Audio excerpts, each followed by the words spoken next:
Broadcasting from the business capital of the world, this is the Podcast Business News Network.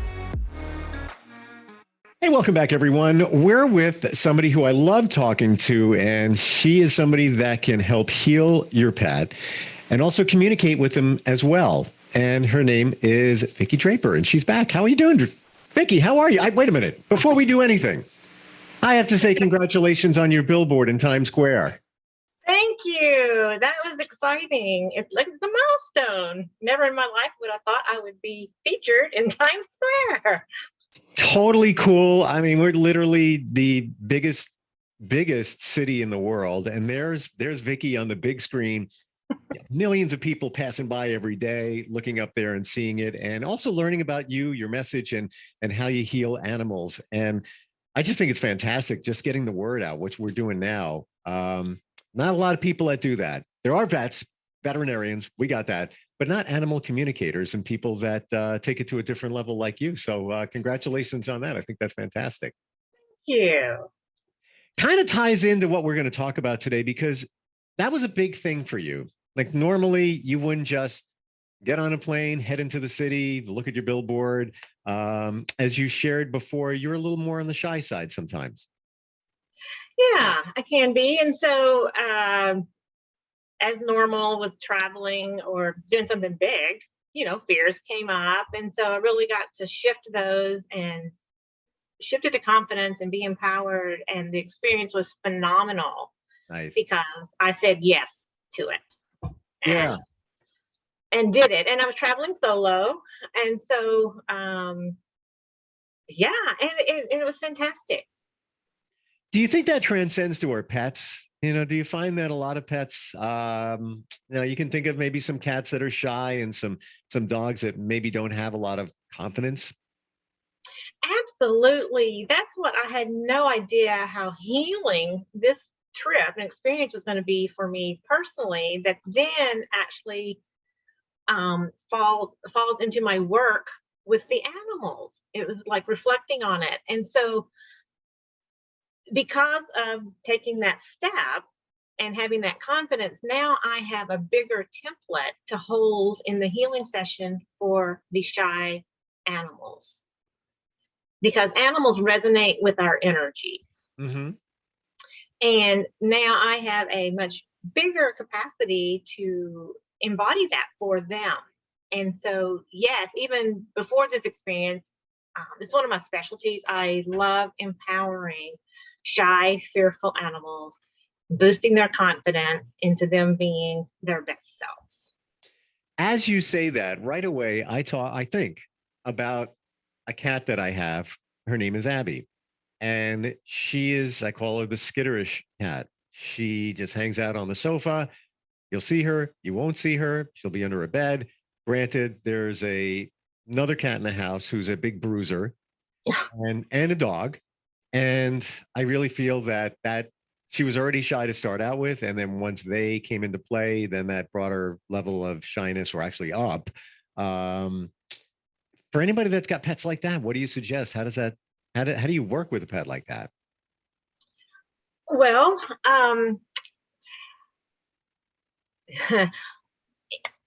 in my practice, that's simple, because in the communicating and connecting and the healing, and like I said, holding that healing, confident energy for them and letting them rise to that, letting them say, oh, I can embody this, I can embrace this, and helping them shift. Then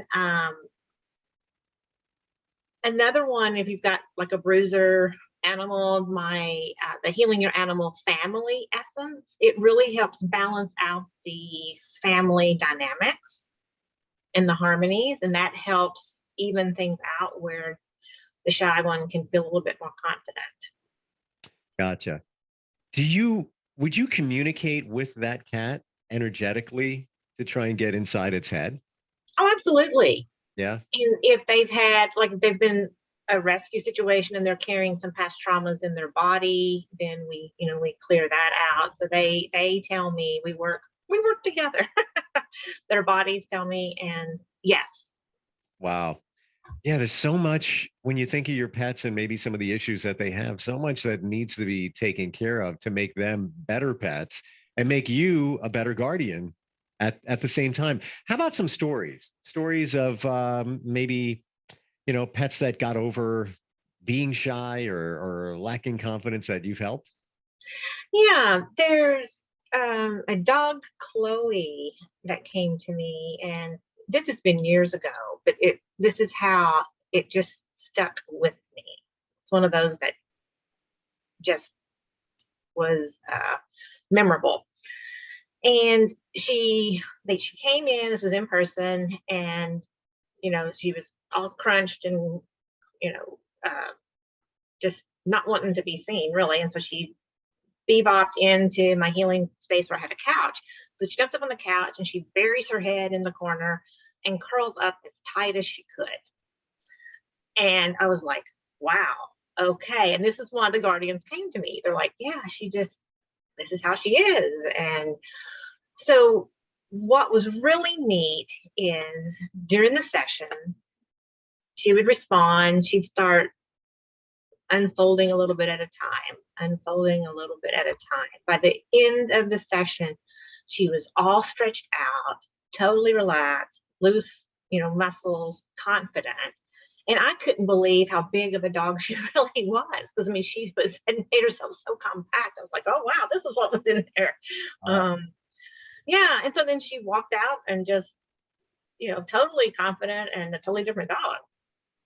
Amazing. And how did you work with that dog? Well, another one of my specialties is helping the animals feel safe. So if they're shy or they're scared, they're not feeling safe. And they know this is what I'm honored. They don't have to trust me, but they do because they know my intent and they feel safe. And so since they're safe, it gives them permission to then unwind and let go of those fears. And how do you do that? How do you make them feel comfortable? Being me. Okay. All right. Being me, I always, before start any session, I always do a grounding and calming and centering of myself so that I'm bringing my best forward to the session. And the animals pick up on that because they're very energy sensitive. They're very sensitive to their environment and what's going on. And so the environment I provide is a totally safe, calm environment that they pick up on. Yeah, it almost seems like you neutralize yourself in terms of energy. So you're not bringing that. Hey, we all have stuff going on, so you don't want to bring that energy to a session with a pet. So it's kind of like you're neutralized. You go in, you deal with the pet as you have to, and it's so true. Watch your pet. Look at your pet. You're having a bad day, and just stare in their eyes. They know it. I'm convinced it's not just a coincidence. I could be lying on the couch and I could be staring at my dog and just, got some stuff going on. And I know he's looking at me and then he'll come over and, like he knows, he just knows something is up. And it's not like he's a mind reader. Your energy comes off and they pick up the energy. That's why horses are so therapeutic because they are probably one of the better species that pick up on energy. Yeah. Right? Yeah, absolutely. And our animals, right, they know more than we give them credit for. Yeah, totally. And Totally. they respond. And the flip side goes true too, is yes, I like the way you put that, neutralize. That's what I have to do. It's like I leave everything outside the healing space. And even my excitement, if I'm really excited to see them, I have to keep that calm because if I'm excited, that winds them up. Oh yeah. Yep. And so, Totally got you. so that's hard. I know. And sometimes it's a beautiful dog that walks in and you just, oh, look at you. You just pet you. Oh, you're so sweet. And like, nope. Yeah, I know. I was like, I can't. I'm gonna pull back on that. I think you're cute, but I'm gonna let it go. A lot of this is done virtually too, right? Yes. Yes, because energy doesn't know time or space. So I have a lot of clients in different states and countries, as well as local. And so that's the beauty of it is, yes, you don't even have to leave your home to get good support. And that actually helps your animal feel safer because they don't like going to the vet, or they don't like, traveling sometimes or being out. Sure. Especially if it's a new place. And here's another key point I just remembered to answer your question with, in addition to how I keep them safe, is I let them know, because I'm communicating, I'm connecting with the animal, I let them know they're in charge, that I'm not going to do anything they don't like. And if they don't like it, they can tell me to stop. And when they really realize that I mean it, then that's when the true unfolding can happen for them. What kind of messages are you getting back from the animal when you're working with them? Different ones. Sometimes it's just a sense of energy, like there's a blob of energy that needed to clear. And sometimes when I'm walking them up to a threshold of where there's been some abuse or something, they're really, being given the opportunity to shift. It's scary for them because they feel it as energy shift, and so they feel that intensity. And so I'm just saying, stay with it, you're safe, stay with it, you're safe. And then the ones that choose to work on through it, then they're just free. It's like in a moment, it just clicks, it just shifts.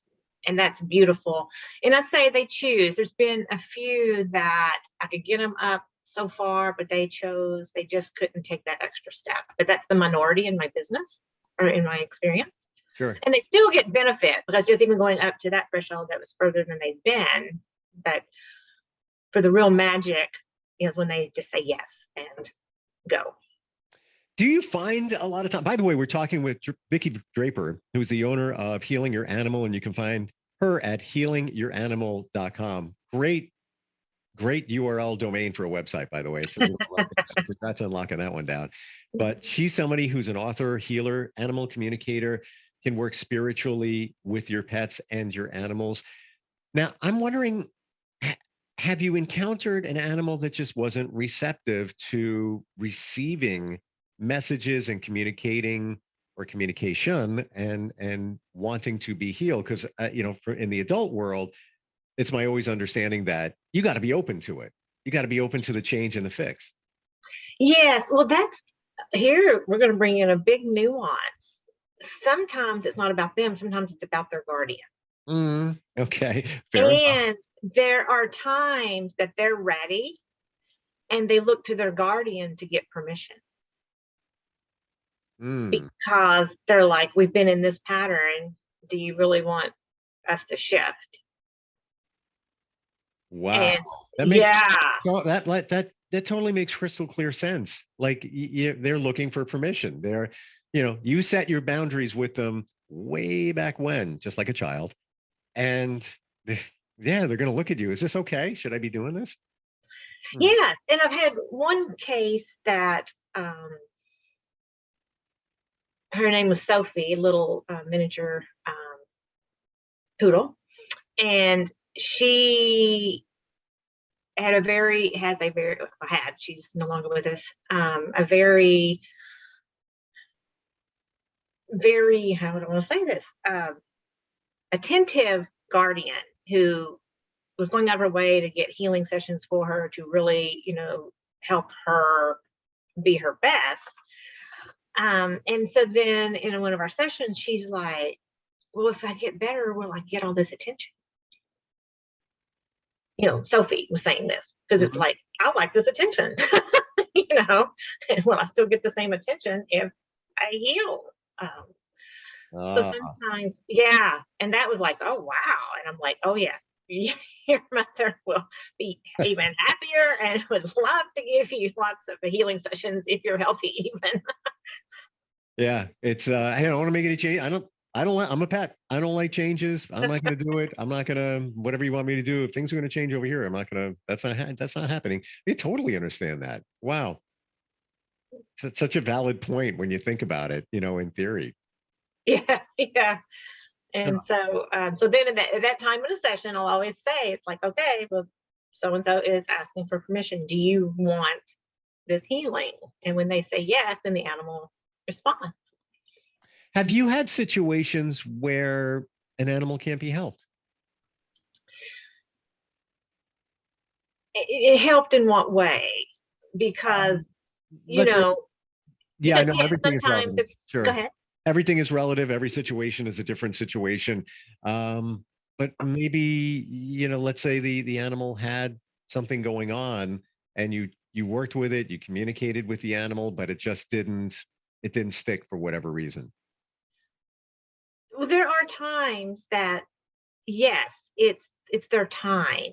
And so working with them, it gives them peace, it helps their body be able to feel better with whatever the situation is. Mm-hmm. It's not going to turn them around to get better. Gotcha. Yeah. Because that's out of our control. That's the higher power. They have, if there's a bigger plan at place. So did I help them? Yes, because the animal was less pain, much more comfortable. Yep.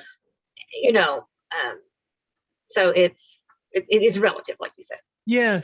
I mean, it sounds like no matter what, it's a win, except that nothing is 100% always guaranteed that, you can fix the initial problem, but the animal is in a better place, less anxious. There's a lot of positive going there. Hey, let's face it. You go to the doctor, you get a med, it didn't work. That's just not working for you. You go get another one, not working. It can happen like that. Sure. Yeah. And so this just gives the animal the best chance of rebounding. Mm-hmm. And if not, then it gives them the best chance of feeling their best as they are then dealing with it and transitioning. Yeah. What would you suggest for an animal that has massive anxiety? What do you do in that situation? I love working with these animals. I have calming nervous animals is one of my specialties. And there again, I'm holding that calm demeanor for them to go, oh, this is possible, and to resonate with and shift. And I had a dog, Cooper, come and see me. He was 10 years old. It was at the vet clinic in person. And so Cooper paced. So I'm doing distance work. This is the nice thing about it. Even in person, sometimes I have to do the distance healing. And I let Cooper just pace. He just paced around the room for 45 minutes as I was working with him and doing calming and everything. Then all of a sudden, it clicked in with him that he then laid down and softened and took it in at a deeper level. And the important thing about this is once he makes that shift, that stays permanent because his body has shifted out of that sympathetic nervous system, fight or flight, just into the parasympathetic nervous system, the calming. And so what I learned is that was the calmest Cooper's guardian had ever seen Cooper in the 10 years of his life. I mean, this dog had lived with just this hyper anxiousness. Wow. And that was like, oh my gosh, wow. Because this is common for me if they're really anxious like that and they have had trouble getting calm, to see them take a little while before they reach that point. And so once they do though, it's a pivotal moment, because in the next session when Cooper came in, he only paced 15 minutes and then he laid down and his body was able to take in even more of the calming. So it's cumulative. So in terms of what you offered, what was the winning ticket in terms of what you did? Was it, communicating with him? What did it? Well, yes, I was communicating with him and I was holding the calming energy. And I'm like, just staying in that calming, which gets hard, you know? And I'm just like, you know what, Cooper, you can do this. It's your choice, And then I'm like, but I'm going to stay in this energy and give you the chance to meet it. And then finally, his system, it just, wore down to where it's like, okay, I give in. And then when he did, he's like, oh, I feel so much better. Wow. It's phenomenal. And we love our pets. We want them to be better. So thankfully there's somebody like you that's out there doing that. Tell us about your books real quick. You have 2 books. I see them in the back there. Look, one is Heart to Heart. What's the other one called? It's called Bridging True Love Connection and Healing Between You and Your Animals. And so speaking of calming, the Bridging True Love Connection and Healing book has a whole chapter on calming techniques that you can do at home to help calm your animal, to help provide that. And then, as you've heard with Cooper's story, if they're really, really anxious, it's not going to be an instant thing. You're going to have to just be patient and keep working it. Sure. And then the Heart to Heart, how you can heal your animal through all stages of life. It goes through the life cycle of your pet. So it helps you through all stages of your life with your pet. Wow. That's so important, because where do you go for that information?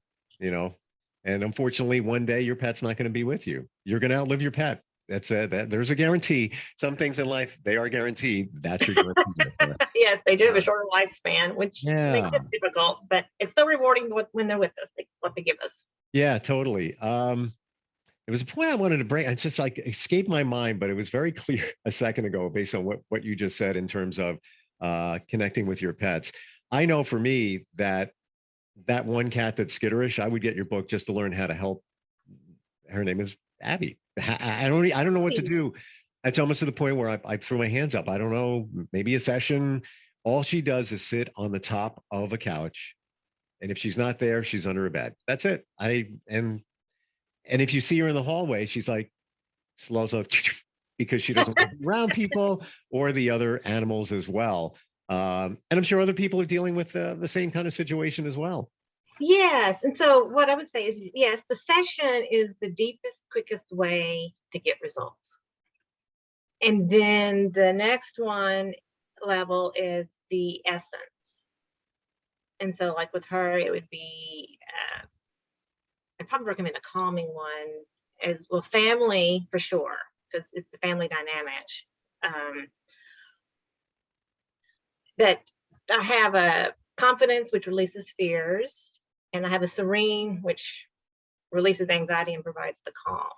And these are all the essences, and you have many that you put. I have many, and so these are some of my top sellers because they are the most common needs. And then yes, the book shares how to help calm, how you can do that, and a simple calming technique that I've been sharing is you being calm yourself. Yep. Providing the calm environment, even just when you approach. Will she let you pet her? If you approach her slowly, yeah. But it's funny you should say that, because a lot of times my kids will say, how come even their dog Tanner? Why doesn't Tanner come up to me? Because it's the way you act. Right? They're like, ah. Yeah. Yes, 100%. It's not the dog.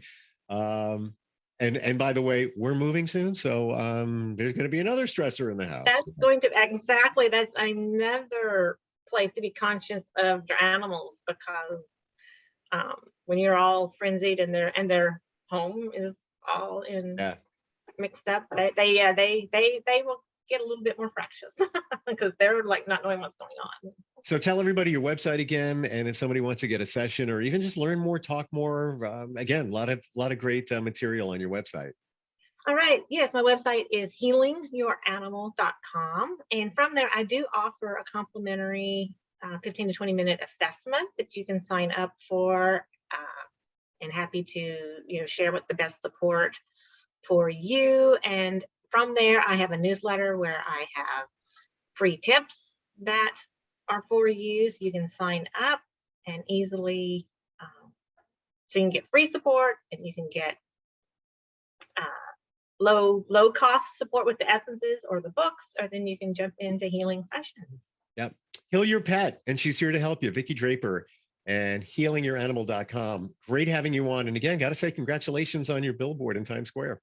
Oh, thank you. I know it's since I have a picture, I know it really happened because it's like there. It's like, oh, this is cool. This is cool. Then when I'm back, it's like, was it a dream? I saw the picture too, and it's like you're a celebrity. It's like super cool. Love it. All right, look forward to talking to you next time, Vicki, and thanks so much.